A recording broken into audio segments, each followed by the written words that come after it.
Hey everybody, my name's Kevin Robinson and my company is called TRAC. We're going to show you our #1 selling tool, which is our TRAC tire jack. This is our leverage tool you see right here. This is a tool that you would stick underneath a tire using leverage. You pick it up to do the install on and off the vehicle. We have an accessory plate here. This is called our roller plate accessory. This bolts to the top of the tool and allows you to align the wheel to the hub for the simple install on and off the vehicle. When we're in the dirt, we tell people to source a plate of steel like this. That gives you a nice flat spot to roll on in the dirt, nice and easy. We have other products as well in our inventory, and I'm going to walk you over here and show you what we have. Over here, we've got a top cradle that we bolt to a floor jack of your choice. This allows you, with these rollers, to rotate your wheel side to side, nice and easy.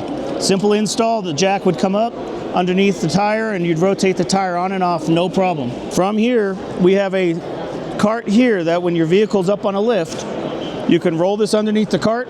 You would pump up the floor jack, support the weight of the tire as the tire rotates.